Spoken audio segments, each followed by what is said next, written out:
Retirement की चिंता हर किसी को होती है। हर कोई चाहता है कि बुढ़ापे में पैसों की टेंशन ना रहे, अपनी दवा और बाकी ज़रूरी खर्चे आसानी से चलते रहें, किसी के ऊपर डिपेंड होने की ज़रूरत ना पड़े। और इसी के लिए बनाया गया था एनपीएस यानी कि नेशनल पेंशन सिस्टम, ताकि आपको बुढ़ापे में फाइनेंशियली किसी तरह की परेशानी ना हो।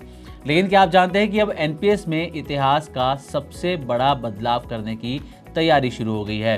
हाल ही में हुए जीएसटी रिफॉर्म की तरह ही अब सरकार एनपीएस रिफॉर्म की तैयारी में है। 2004 से जब से एनपीएस की शुरुआत हुई है, जब से एनपीएस लॉन्च हुआ है 2004 से, तब से लेकर आज तक इतने बड़े सुधार कभी नहीं हुए। और अगर ये सुधार लागू हुए, ये बदलाव लागू हुए, तो एनपीएस ना सिर्फ म्यूचुअल फंड्स को टक्कर देगा, बल्कि लाखों प्राइवेट सेक्टर एम्प्लॉयज़ के लिए रिटायरमेंट की तस्वीर ही बदल कर रख देगा।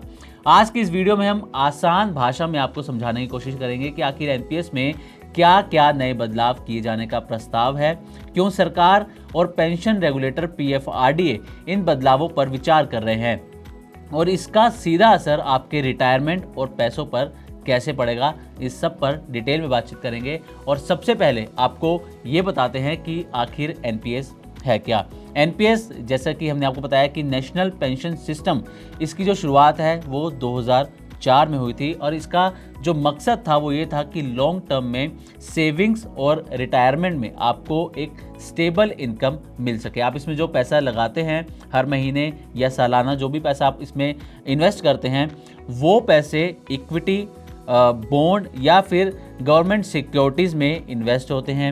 रिटायरमेंट पर आपको एक लमसम अमाउंट मिलता है, और बाकी से एन्युटी प्लान आपको खरीदना पड़ता है, जो आपको हर महीने पेंशन देता है। लेकिन प्राइवेट सेक्टर में इसकी जो पॉपुलैरिटी है वो ज़्यादा नहीं है।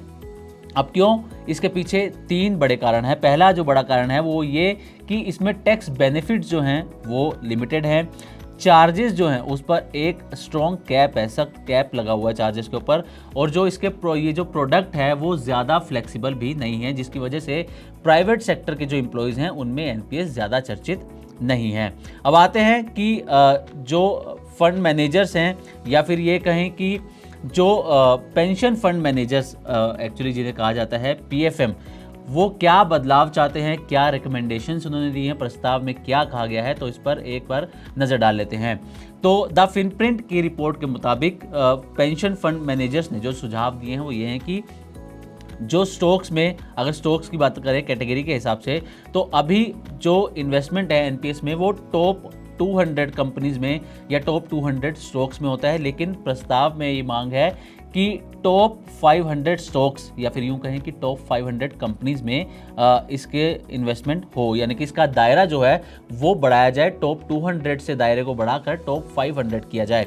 इसी के साथ अभी तक जो एनपीएस में आप पैसा डालते थे उसका जो इन्वेस्टमेंट होता था वो गोल्ड और सिल्वर में नहीं होता था, लेकिन जो अब प्रस्ताव दिया गया है उसमें गोल्ड और सिल्वर को भी इसमें शामिल करने की मांग की गई है। इसी के साथ मल्टी एसेट फंड्स, इसमें भी अभी तक आपका पैसा नहीं जाता था, और अब जो नया प्रस्ताव है उसमें भी ये कहा गया है कि एनपीएस का एक हिस्सा जो है वो मल्टी एसेट फंड्स में भी जाना चाहिए।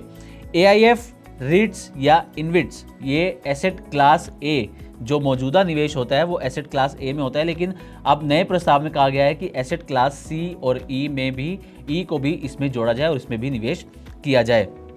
अब बॉन्ड्स में कुछ 3 एक बड़े बदलाव हैं। क्या क्या है बॉन्ड्स में? पहला तो ये है कि अभी जो मौजूदा निवेश होता है एनपीएस में, उसमें 2 इशूअर रेटिंग लगती है, लेकिन जो नया प्रस्ताव है उसमें सिंगल इशूअर रेटिंग भी, उससे भी काम चल सकता है, इसकी मांग की गई है। इसी के साथ स्पॉन्सर रेटिंग फिलहाल ज़रूरी है, लेकिन जो प्रस्ताव है उसमें ये कहा गया है कि स्पॉन्सर रेटिंग की ज़रूरत नहीं होनी चाहिए। तीसरा ये कि 3 साल की रेजिडुअल मैच्योरिटी फिलहाल इसमें होती है, और जो प्रस्ताव है उसमें ये कहा गया है कि कोई भी रेजिडुअल मैच्योरिटी ना हो। अब आप सोच रहे होंगे कि आखिर ये रेजिडुअल मैच्योरिटी, जो ये शब्द बार बार आ रहा है, ये होता क्या है? तो आपको इसके बारे में थोड़ा सा बता देते, समझा देते कि रेजिडुअल मैच्योरिटी आखिर होती क्या है। तो इसका मतलब यह है कि जब कोई कंपनी या सरकार बॉन्ड इशू करती है, या अपने कोई फिक्स डिपॉजिट लोन लिया हुआ है आपने कोई, तो उसकी एक मैच्योरिटी डेट होती है, चाहे वो 5 साल उसकी मैच्योरिटी हो, 10 साल मैच्योरिटी हो, 15 साल मैच्योरिटी हो, तो ऐसे एक फिक्स्ड मैच्योरिटी उसकी डेट होती है। चाहे जैसे कि आप एफडी भी करते हैं तो आप उसकी एक मैच्योरिटी होती है कि आप 5 साल के लिए एफडी कर रहे हैं या आप 7 साल के लिए कर रहे हैं, 10 साल के लिए कर रहे हैं, तो एक मैच्योरिटी डेट सभी में होती है।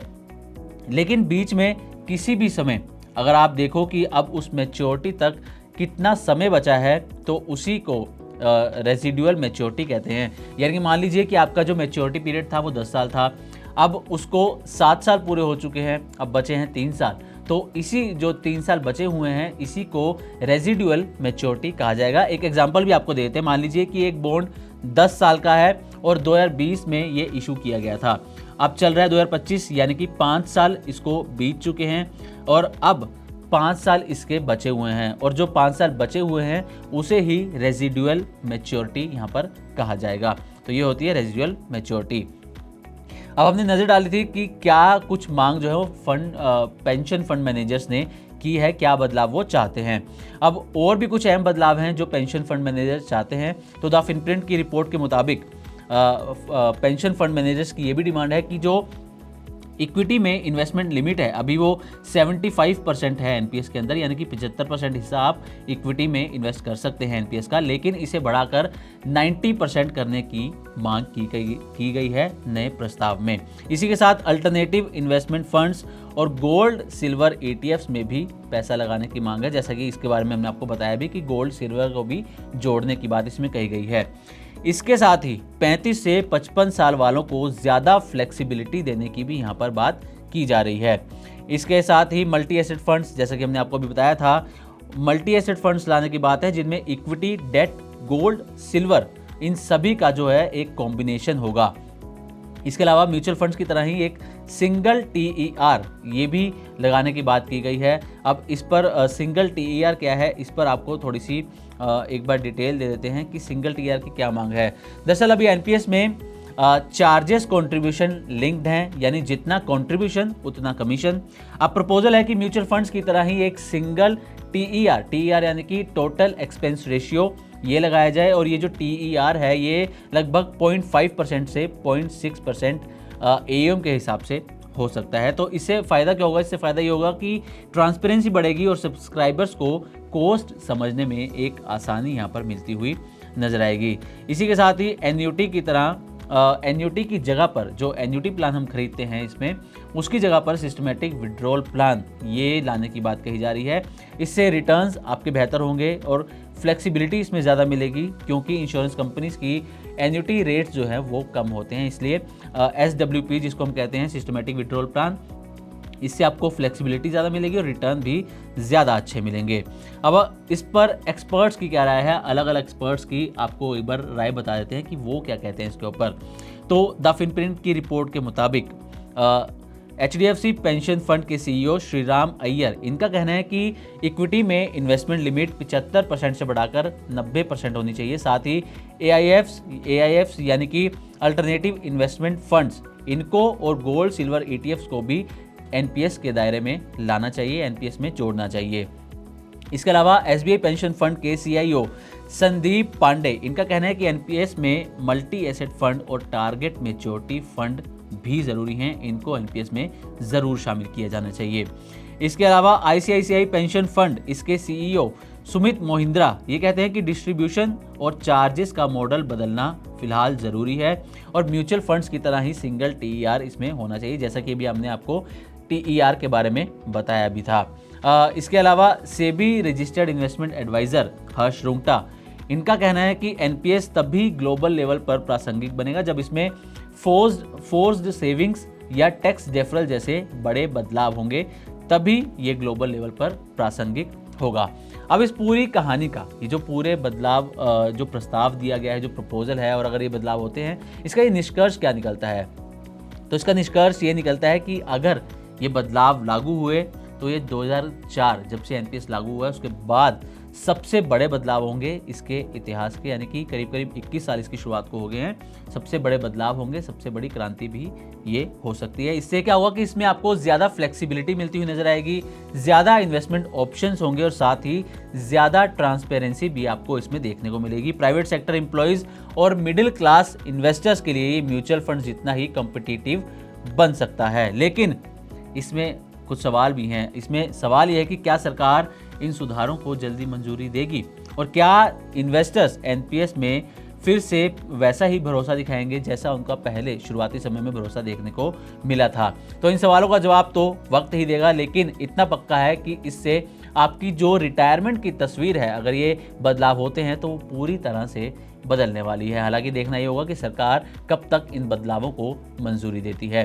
तो उम्मीद करते हैं कि एनपीएस और इसमें जो बदलाव की मांग की जा रही है, इस पर हमारी तरफ से दी गई जानकारी आपको अच्छी लगी होगी। इसी तरह की और भी वीडियोस के लिए देखते रहे मनी9 और सब्सक्राइब करें हमारे चैनल। साथ ही बिजनेस और पर्सनल फाइनेंस से जुड़ी तमाम खबरों को आप हमारी वेबसाइट money9live.com पर भी पढ़ सकते हैं।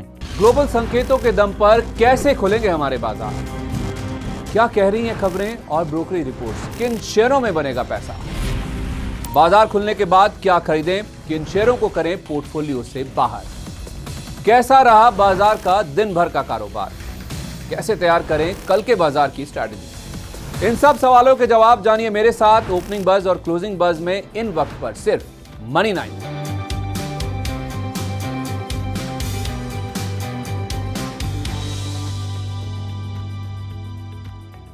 मनी9 लाया है मेंबरशिप प्रोग्राम मनी9 प्राइम।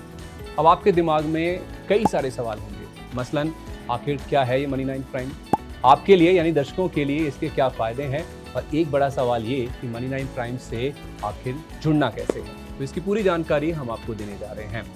मनी9 प्राइम में 3 प्लान होंगे, इकोनॉमी, स्टैंडर्ड और वीआईपी। तो फटाफट ज्वाइन कीजिए यूट्यूब पर मनी9 प्राइम। ज्वाइन करने के लिए मनी9 के यूट्यूब पेज पर जाइए, होम पेज पर मिलेगा ज्वाइन बटन, इसे क्लिक करें, अपनी पसंद का प्लान चुनें और बस हो गया, अब आप रहेंगे सबसे आगे।